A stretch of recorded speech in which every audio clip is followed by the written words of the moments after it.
사도신경으로 우리의 신앙을 고백하심으로 금요일 새벽 예배를 하나님께 드리도록 하겠습니다.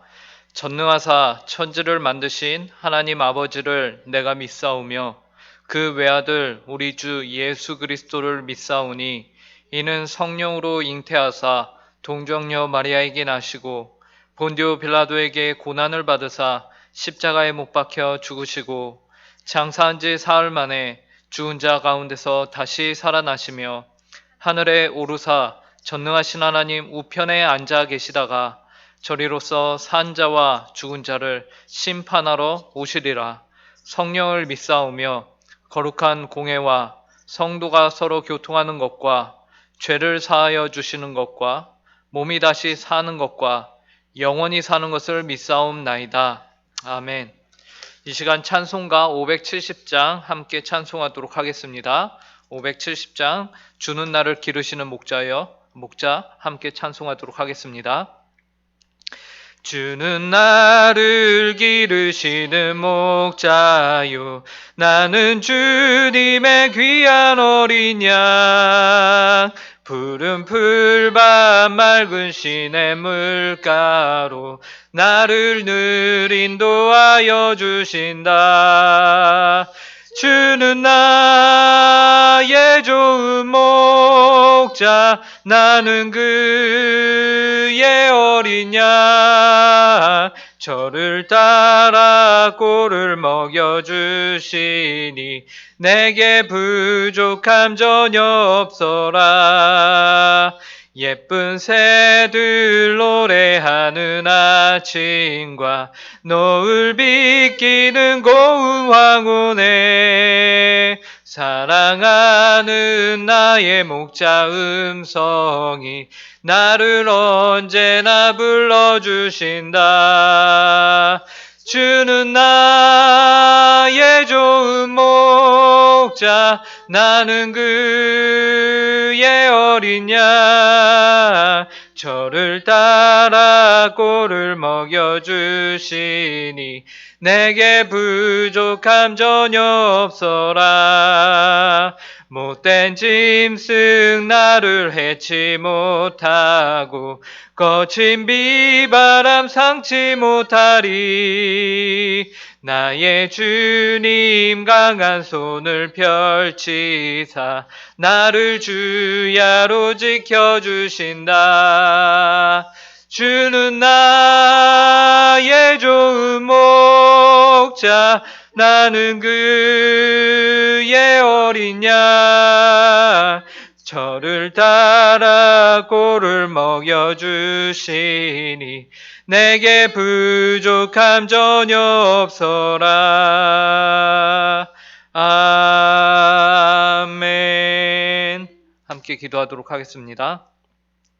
하나님 아버지 감사합니다. 오늘도 저희를 사랑하여 주시고 저희에게 또 새로운 날을 허락하여 주시고 하나님 아버지께서 생명과 호흡을 허락하여 주셔서 이 시간 저희가 이렇게 하루의 첫 시간을 주님 앞에 드리며 기도할 수 있도록 인도해 주시니 감사합니다.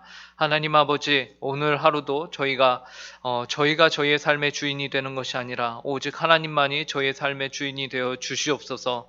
저희는 오늘 하루를 살면서도 여전히 부족하고 여전히 못난 모습을 가지고서 살아갈 터인데 하나님 아버지 그러한 저희의 못남은 모두 가리워 주시고 오직 하나님의 은혜만이 저희의 삶을 붙드시며 이끄시는 은혜가 있기를 간절히 구하오니 하나님 저희의 주인으로 자정하여 주시옵소서. 하나님 아버지 이러한 하나님의 강권적인 권능과 그리고 통치하심이 저희 가운데 온전히 있기를 사모하는 마음으로 이 시간 저희가 하나님의 말씀을 보고자 합니다. 하나님 아버지의 말씀을 통하여서 저희 안에 하나님의 주권이 온전히 선포되며 하나님 아버지의 나라와 의와 하나님의 뜻이 먼저 저희의 삶 가운데서 온전히 이루어질 수 있도록 오늘 하루를 축복하여 주시옵소서. 감사하며 이 모든 말씀 예수님의 이름으로 기도합니다. 오늘 저희가 함께 보실 말씀은 구약성경 시편 105편 8절부터 15절까지의 말씀입니다. 시편 105편 8절부터 15절까지의 말씀입니다. 제가 가진 성경으로는 구약 879페이지에 있습니다. 시편 105편 8절부터 15절까지의 말씀, 제가 하나님의 말씀을 읽도록 하겠습니다. 그는 그의 언약 곧 천대에 걸쳐 명령하신 말씀을 영원히 기억하셨으니 이것은 아브라함과 맺은 언약이고 이삭에게 하신 맹세이며 야곱에게 세우신 율례 곧 이스라엘에게 하신 영원한 언약이라. 이르시기를 내가 가나안 땅을 내게 주어 너희에게 할당된 소유가 되게 하리라 하셨도다. 그때에 그들의 사람 수가 적어 그 땅의 나그네가 되었고 이 족속에게서 저 족속에게로 이 나라에서 다른 민족에게로 떠돌아 다녔도다. 그러나 그는 사람이 그들을 억압하는 것을 용납하지 아니하시고 그들로 말미암아 왕들을 꾸짖어 이르시기를 나의 기름 부은 자를 손대지 말며 나의 선지자들을 해하지 말라 하셨도다. 아멘. 성경은 우리 하나님에 대하여서 늘 언약의 하나님이심을 강조하고 있습니다. 그런데 언약의 하나님이시라는 말은 무엇을 의미할까요? 여러분이 누구와 언약, 우리식으로 말하면 계약이나 약속이 될 텐데요. 이러한 계약이나 약속을 맺는다는 것, 그것이 의미하는 바는 무엇일까요? 첫째, 그것은 누군가와 관계성을 가지고 있다라는 것을 의미하죠. 누군가를 알고 그 사람과 어떠한 관계성이 성립되어야만 우리는 약속을 하고 계약을 할 수 있습니다. 그래서 내가 집주인이다? 그러면은 세입자와 관계를 맺게 됩니다. 그러면 집주인과 세입자의 관계성이에요. 그리고 내가 누군가와 친구이다? 그러면 누군가와 언제 어디서 만날 것인가를 약속을 하게 되죠. 이처럼 관계가 먼저 있어야 우리는 상대와 계약이든 약속이든 할 수 있는 것이에요. 성경은 하나님을 언약의 하나님으로 말씀합니다. 그러므로 이 말은 하나님이 우리와 관계를 가지고 계신 분이시다라는 것을 의미해요. 그렇다면 그 관계는 어떠한 관계일까요? 오늘 우리가 읽은 본문 앞에 시편 105편 5절과 6절을 보시면요, 이렇게 말하고 있는 것을 확인할 수 있는데요. 그의 종 아브라함의 후손 곧 택하신 야곱의 자손 너희는 그가 행하신 기적과 그의 이적과 그의 입의 판단을 기억할지어다. 성경은 아브라함을 택하신 분이 바로 하나님이시다라고 말하고 있습니다. 그래서 그와 언약을 맺으셨고 그 언약이 그의 후손들에게까지 이어지게 되었다라고 하시는데요. 그때 아브라함을 향해서 하나님이 성경이 뭐라고 기록하냐면 그의 종이라고 합니다. 즉, 이 표현을 보면은 한쪽이 종이면은 다른 한쪽은 무엇이 됩니까? 주인이 되는 것이죠. 이처럼 언약 안에서 하나님은 그분은 우리의 주인이 되시고 우리는 그분의 종이 되는 것. 그래서 주종 관계를 이제 언약의 관계로 봅니다. 그리고 하나님과 언약을 맺었다는 것의 두 번째 의미는요, 하나님이 잊지 않으시고 반드시 그 인생을 책임지신다라는 것을 의미합니다. 본문 8절을 보시기 바랍니다. 그는 그의 언약 곧 천대에 걸쳐 명령하신 말씀을 영원히 기억하셨으니.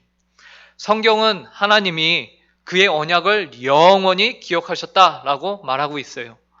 이처럼 하나님께서 결코 그가 말씀하시고 그가 맺으신 언약을 잊지 않으시고 반드시 기억하시는 하나님으로 표현하고 있는 것이죠.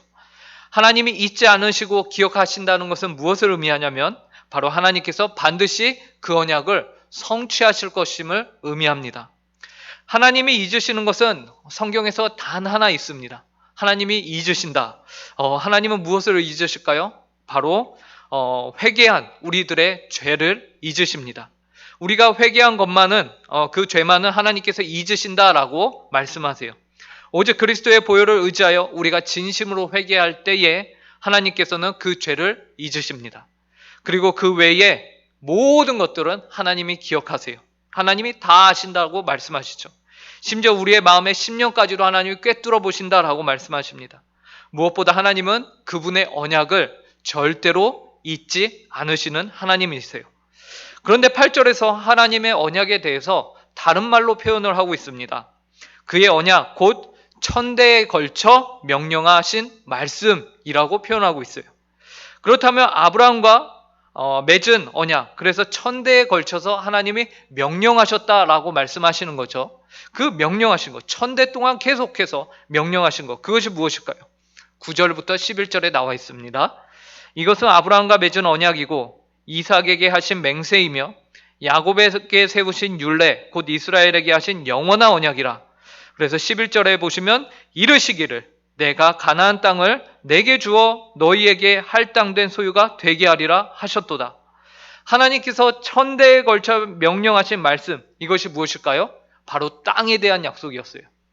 아브라함과 맺으셨고 그의 아들 이삭에게도 맹세하시며 또 그의 아들 야곱을 통해서 세우신 율례라고 하는데, 그리고는 야곱의 아들들, 즉 이스라엘 민족들과 영적인 자손들까지 모두 포함해서 영원한 언약이라고 말씀하시면서 하나님이 말씀하신 그것이 무엇이냐?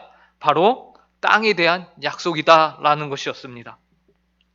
그래서 그 언약의 내용의 11절에서 이르시기를 내가 가나안 땅을 내게 주어 너희에게 할당된 소유가 되게 하리라 라고 말씀하신 거예요. 그런데 약속은 계약과 약속은 보통 쌍방 간에 맺는 것이죠. 그죠? 그래서 서로 이것을 시행해야, 서로 같이 시행해야 옳은 것입니다. 약속을 했는데, 시간과 장소를 정했는데 한쪽만 나온다, 그러면은 결코 만날 수가 없는 거죠. 약속이 성립되지 않는 것이었어요. 그런데 특이하게 하나님과의 언약은요, 일방적인 면이 있음을 우리가 기억해야 합니다. 그래서 하나님이 명령하세요. 오늘도 보면은 천대에 걸쳐 나의 명령이라고 말씀하죠. 그리고 하나님은 이 언약을 그의 언약이라고 말씀하십니다. 우리의 언약이라고 말씀하지 않으시고 하나님의 언약이라고, 마치 하나님께서 이 언약에 대한 소유권을 갖고 계신 것처럼 8절에 표현하고 계신 거예요. 그리고 아브라함으로부터 시작을 해서 그의 후손들에게 주신 언약에 대해서 너희가 소유로 삼아야 하리라 라고 말씀하지 않으시고요, 명령하신 분이 또 소유가 되게 하리라, 그러니까 너희가 이것을 해야 된다라가 아니라 너희의 것이 될 것이다 라고 말씀하시는 거예요. 이 말은, 이 뉘앙스를 우리가 생각해 보면은 마치 너희는 가만히 있어, 너희에게 할당된 그 땅이 너희의 소유가 되게끔 내가 일하는 것을 바라볼지라 라고 말씀하시는 것처럼 들립니다. 그의 백성은 수동적으로 하나님이 주신 땅을 받기만 하면 되는 것처럼 말씀하고 계신 것이죠. 그래서 하나님께서는 그의 언약 백성들에게 언약을 하시고 그 언약을 잊지도 않으시고 그 언약을 이루시는 하나님으로 오늘 본문에서 소개가 되는 것입니다. 이런 하나님에 대한 이야기를 역사적 사건을 통해서 서사시로 기록한 것이 바로 시편 105편입니다. 그런데 문제는 현실이에요. 현실이 왜 문제냐? 하나님께서 언약을 맺으셨다. 하나님과 언약을 맺었다. 그리고 주시겠다고 하신 땅이 가나안 땅이죠. 근데 11절에서요, 가나안 땅을 내게 주어 너희에게 할당된 소유가 되게 하리라 라고 하셨는데, 그 땅은 너무 넓고 이스라엘 백성들, 아브라함의 후손들, 아브라함의 가족들은 너무나도 적은 수의 부족에 지나지 않았다라는 것이에요. 그죠? 나라도 아니었어요. 그냥 부족이었어요. 근데 하나님께서는 그 넓은 가나안 땅을 아브라함에게 약속하신 거예요. 그 땅 전체를 다스릴 능력이 당장의 아브라함에게는 있지 않았다라는 것입니다. 그래서 12절과 13절을 보시면요, 이러한 현실적인 문제에 대해서 성경은 이렇게 기록을 합니다. 그때에 그들의 사람 수가 적어 그 땅에 나그네가 되었고 이 족속에게서 저 족속에게로, 이 나라에서 다른 민족에게로 떠돌아 다녔도다. 하나님께서는 그 넓고 그리고 좋은 것을 표현하기 위해 적과 꿀이 흐르는 땅이라고 성경에서 말하는 그 가나안 땅을 약속하셨지만, 정작 그 땅은 너무 넓고 그 땅에 있는 족속들에 비해서 아브라함의 식구들, 그리고 이삭과 야곱의 식구들 어떻습니까? 너무 초라한 숫자에 지나지 않는 것이죠. 그래서 땅을 유업으로 받았다 하여도 그들은 그 땅에서 고작 나그네에 지나지 않았던 것입니다. 아브라함이 할 수 있는 것이 아무것도 없었어요. 이런 우픈 현상인 것이죠. 땅을 기업으로 받았으니 좋아서 웃고는 싶지만 현실적으로는 그 땅에서 나그네로, 이 족속에게서 저 족속에게로, 이 나라에서 다른 민족에게로 그냥 떠돌아 다녀야 하는 현실, 약속만 있고 정작 자신의 손에는 들어온 것이 아무것도 없는 현실, 그 복조차 지킬 수 없는 무능력한 자신의 삶, 그래서 세상적 관점으로 보면 초라해 보이기 그지없는 처연한 인생, 나그네요 떠돌이 인생, 뭐 하나 확실하게 삶 속에서 자랑하고 내세울 것이 없는 모습, 이러한 인생이 누구의 모습과 같습니까? 이 세상에서 삼위 하나님께 부르심을 받아 나그네로 살아가는 성도의 삶인 것이죠. 우리가 지난 베드로전서 말씀을 통해서 담임 목사님을 통해서 매 주일마다 배웠던 그 베드로전서의 주제가 뭐였습니까? 바로 삼위 하나님께 부르심을 받아 나그네로 살아가는 성도. 바로 우리 성도들의 모습과 오늘 본문의 모습이 동일한 나그네의 모습이다라는 것이죠. 아니요, 내 인생은 그렇게 초라하지 않아요. 저는 이 세상에서도 남부럽지 않으며 남들만큼 부와 명예와 권력을 손에 쥐고 살고 있는데요. 목사인 당신이나 그렇게 살고 있으니까 자기 위로로 그렇게 말하는 거 아닙니까? 이렇게 생각하는 성도가 계실지도 모르겠습니다. 그렇지만 그렇지 않습니다. 우리 모두는 이 세상에서 이방인이며 나그네로 사는 자들입니다. 하나님께서 아브라함과 이삭과 야곱과 그의 영적 후손들에게 약속하신 가나안 땅은 이 땅에 속한 것이 아닌 저 천국 본향을 비유로 우리에게 말씀해주고 있다는 사실을 잊어서는 안 됩니다. 구약에서 말하고 있는 이 땅의 가나안은 하나님께서 보이지 않는 천국이 어떠한 곳인지 이 땅에 살아가는 자들에게 보여주기 위해서 가시적으로 보여주는 비유예요. 그리고 그 땅에 들어가기까지의 여정은 이 땅을 사는 성도가, 구원받은 백성이 하나님의 나라인 천국에까지 이르기 전에 어떻게 살아야 하는가에 대해서 그 삶의 모범으로 보여주신 것이죠. 그리고 하나님이 그들을 어떻게 인도하시는지, 하나님이 얼마나 신실한 언약의 하나님이신가를 우리에게 밝히 알려주시는 것입니다. 그러므로 이 땅에서 내가 솔로몬과 같이, 솔로몬까지는 아니어도 그래도 내가 부와 명예와 권세를 가지고 있다? 우리는 이 땅에서 나그네이며 이방인이라는 사실을 잊지 말아야 합니다. 그렇지 않으면 솔로몬의 말년이 우리에게 경고하듯이 우리의 신앙을 잃고 결국 비참한 인생의 열매로 생을 마감하는 모습이 성경에 분명히 기록이 되어 있으며, 만약 우리가 다윗과 같이 왕의 자리에 있지만 늘 하나님을 의지하며 그분만을 바라보는 이방인의 삶을 산다면 참으로 그것이 복되고 귀한 인생의 열매를 맺게 될 것임을 우리에게 말해주는 것이죠. 그래서 적은 숫자로 가나안 땅을 받은 아브라함과 그의 식구들은 나그네와 같이 이 족속에서 저 족속으로 떠돌아다녔는데, 신기한 것은 이겁니다. 신기한 것은 이것이, 그들에게 명령하신 언약의 하나님이 그처럼 나그네 되었던 이스라엘 민족들을 이방 나라 왕들이 감히 건들지 못하도록 보호하셨다라는 것입니다. 14절과 15절을 보시기 바랍니다. 그러나 그는 사람이 그들을 억압하는 것을 용납하지 아니하시고 그들로 말미암아 왕들을 꾸짖어 이르시기를 나의 기름 부은 자를 손대지 말며 나의 선지자들을 해하지 말라 하셨도다. 언약의 하나님께서는 그의 언약 백성들을 지키고 보호하셨습니다. 그리하여 그렇게 초라하게 적은 숫자로 가나안 땅에서 이방 민족처럼 다른 나라 왕들에게 억압당하는 그러한 상황 가운데 처했을지라도 하나님께서는 그 억압을 용납하지 않으셨어요. 하나님은 그의 백성들의 정체성과 그들이 하나님에게 얼마나 소중한 자들인지 그 왕들에게 경고하며 말씀하셨어요. 그들은 하나님의 나라의 뜻을 이 땅에 실현시킬 귀한 하나님의 기름 부음 받은 자들이었어요. 하나님은 그들을 그분의 하나님의 선지자로 세우신 것입니다. 그리하여 창세기 12장에서 아브라함이 하나님의 부르심을 받은 다음에 곧바로 그 땅의 기근을 피하기 위해서 애굽으로 내려가는 사건이 있습니다.